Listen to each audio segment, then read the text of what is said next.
Hi, I'm Mark Shoemaker, Senior Director of Engineering at OAK Security Group. Today we're going to install the OAK Keypad Standalone Lock. The term standalone means that this lock does not connect to an online access control system. It does stand alone as a product. Within the box, you'll see when you open the box, it has a nice layout of all the parts that you'll be dealing with in your installation. It also includes several documents, the installation instructions that we will be following today. It also has a door prep template. It also includes a keypad lock user guide. Within the user guide is all of the information that the administrator will need to program the lock and set all the features of the lock. That will be done at a later time. Also included then is a user passcode log. This log is intended to provide a place to record all of the numbers that you assign when you program the lock. So this will become an important document that you'll want to set aside and keep as well. So then we get into the lock parts themselves, and the lock parts are well packaged within the box. As you can see, we have 4 AA batteries. We have 2 lever handles. One is a keyed outside lever handle. The other is an inside lever handle, and we will install those as we go. Then you have the lock chassis, and the lock chassis, this particular product is based on a cylindrical lock platform, and you can see the wire leads that come from that cylindrical lock chassis, and we'll talk more about that as we install.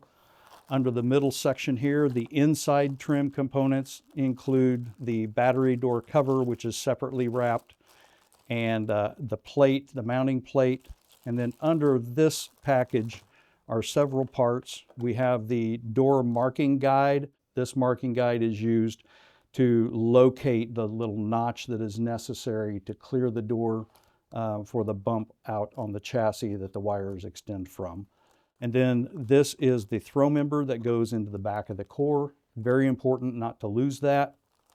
And then we have the latch, and the latch will be installed in the edge of the door. And then you have a package of component parts that we will use to install the lock. And then the strike, the white protective cover just peels off, and then you can install the strike into the frame. So those are all the parts that are included under the inside trim section. And then you have the outside trim assembly with the actual keypad component on it. In the back side there with the through bolt studs that go through the door. We are actually going to follow the instruction document that comes in the box. So we will go step by step through the instructions. You will notice on the instruction sheet that it has a nice little accessories box down here that includes all the different screws that you will be using and what their purposes are. And so that'll be a helpful reference for you as you go through the process. And then we will go step by step through the document in order to install the lock. First step is going to be preparing the door for the lock set. As you will see, this door is already mostly prepared for a standard cylindrical lock set installation with the 2 1/8 inch bore and the through bolt holes, as well as the latch prep. For detailed instructions on how to do that, please see our other video on the grade 1 cylindrical lock set installation. For the first step on the installation template, you will notice the bump out on the chassis. This is the only additional prep that our keypad lock needs on top of the standard cylindrical prep. We've included a door prep guide that can be placed on the door, aligned on the through bolt holes, and gives you the visual of where that prep needs to be. So you can take a pencil or pen, marker, mark that position on both the outside of the door and the inside.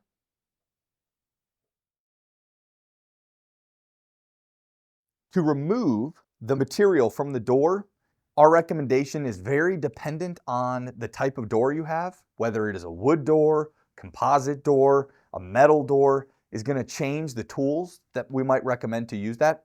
In this case here, I have a die grinder with a wood rasp on it.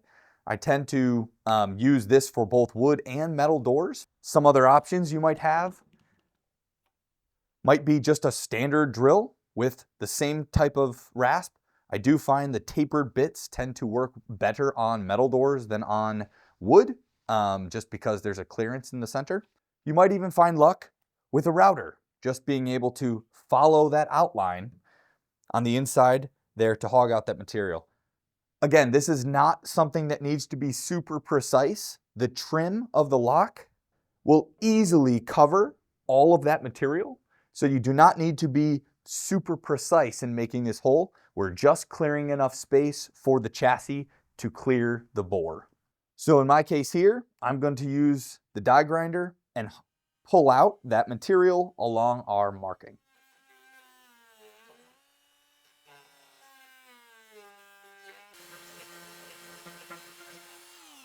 Now, as you can see, we have our prep complete for the installation. Our next step is to install both the strike, which you see is already installed, and the latch. We are going to install the latch. The latch installs in the edge of the door. One thing you'll want to make sure is that when you install the latch, that the bevel of the latch faces the strike so that when the door closes, it hits that bevel. So I'm going to install that into the edge of the door, and you will have 2 screws. You'll see them referenced on that chart that I referenced earlier. So 2 screws to mount that. The important thing to remember, once I have installed the latch, you don't want to close the door again until you're all finished with your installation. So one helpful hint that I sometimes use is that I take a business card that I happen to have, and I'm going to actually put that business card in the cutout on the strike. I'm just going to fold it over and put it on the opening in the strike that will prevent me from closing the door. We have now completed door prep and frame, and we are ready to move into assemble the chassis and outside liner. So this is the chassis and the outside liner, and we're going to put these 2 parts together.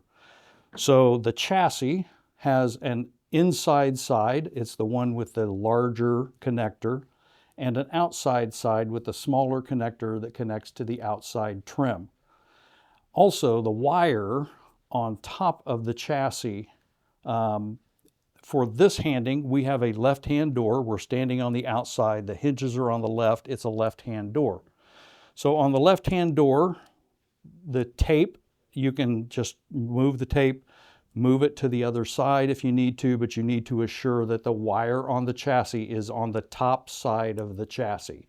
So for our left-hand door, we have it on the top of the chassis now. And so we are ready to move forward with installing the liner. So we are going to follow the instructions right here, installing the liner onto the chassis. I'm going to make sure that the wire is pushed into its little groove there. I'm going to install the liner over the top of that, and I'm going to install it with the notches, the notched side facing out toward the outside of the lock.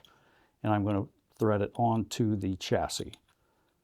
So I can thread that on now. So how far do you thread that liner on? That's a question you might have.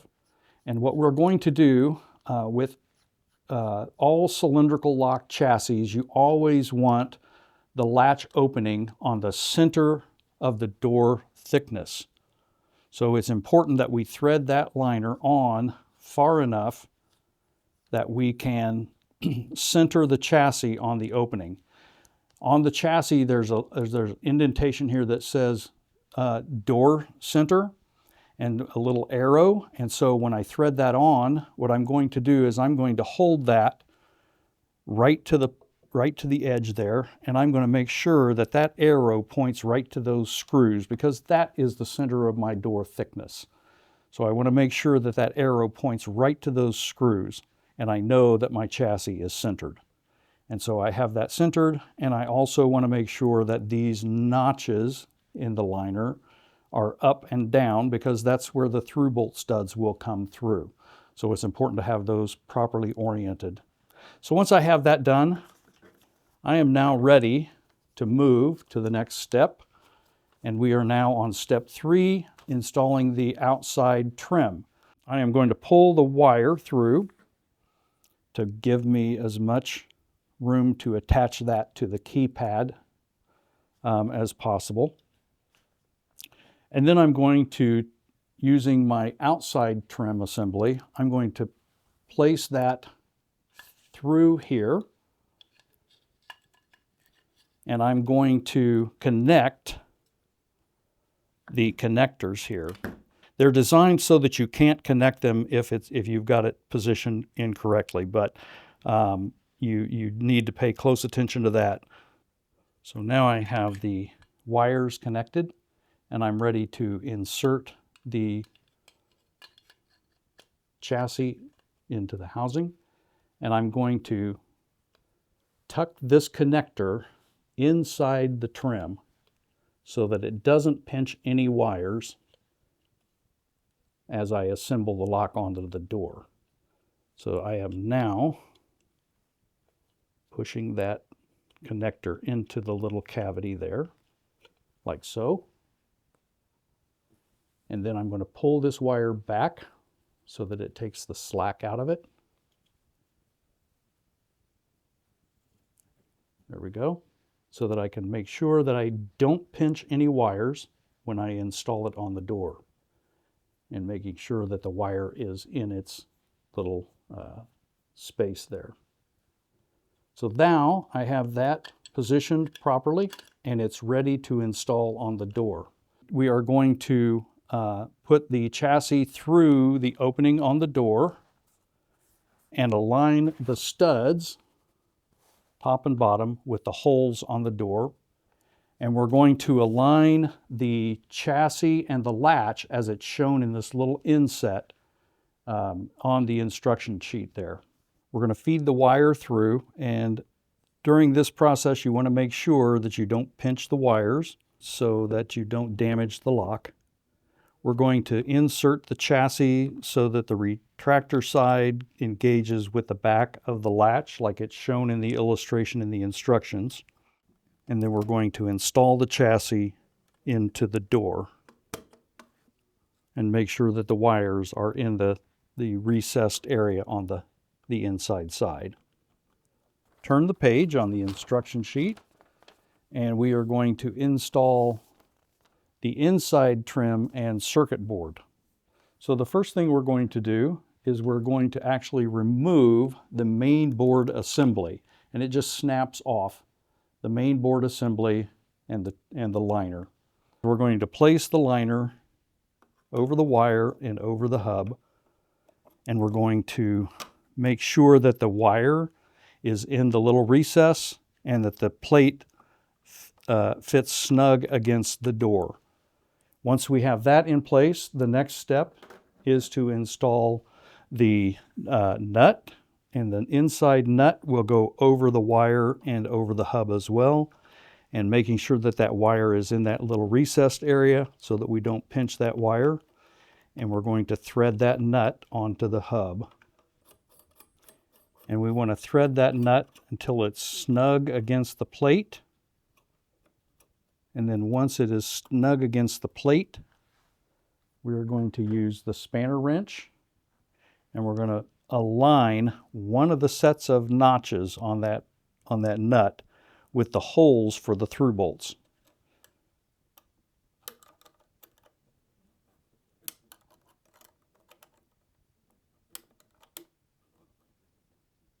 Like so.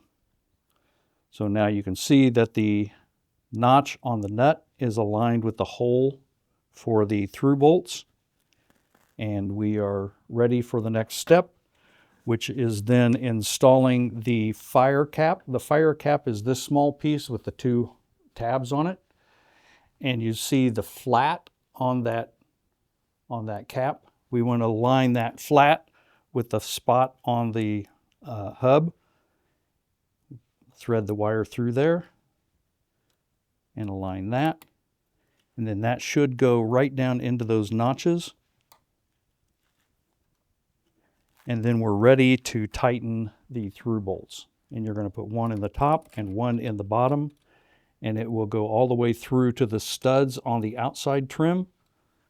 And then you can tighten those down. And you can just snug those screws up. And now the lock is secured to the door. The next step then is we are going to remove the little power cable that is tucked into the battery compartment there. So we're going to pull that out of there. So now we're ready to reinstall the main board assembly. And so we're going to put that, thread the wires through, and we can connect the connector here. The main board connector will connect there. And then we can snap it back into position on the liner. Once we have the main board assembly in place and the power cord plugged in, we can now tuck those main power cord wires into the housing, into this space here, so that those wires are protected. And then we're ready to install the inside cover and the batteries. So we will connect the battery power cable here to the main board assembly, and then we're ready to assemble the cover plate. The cover plate has a tab here, and that tab is going to hook over the top of the plate like that, and then swing into position. And then once it's in position, we use the mounting screws for the cover, and we're going to install those here.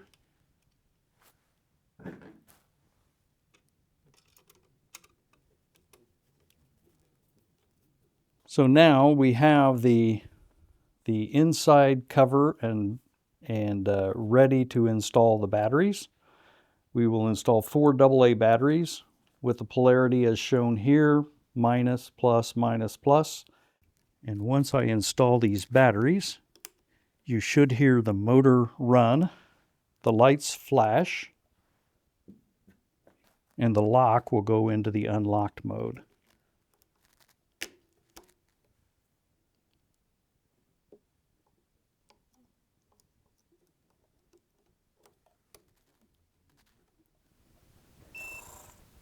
And there we go. We saw the flashing lights. I can put the inside lever handle on. It's the one without the figure 8 hole.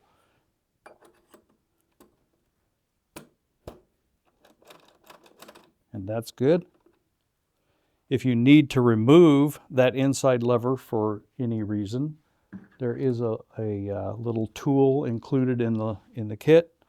It goes into a hole in the lever here, and it depresses a keeper, and you can pull that lever back off if you ever need to.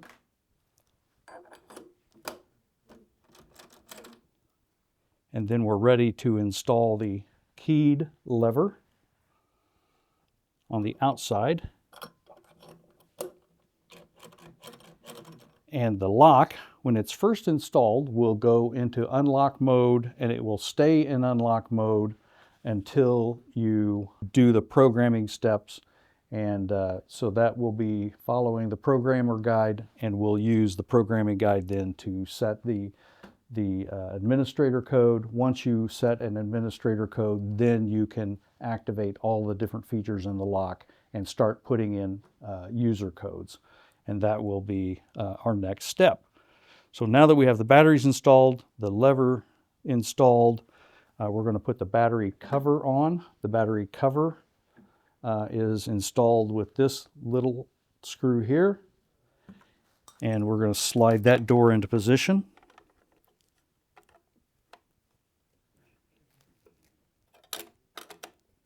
And then we're going to install that little screw underneath the door.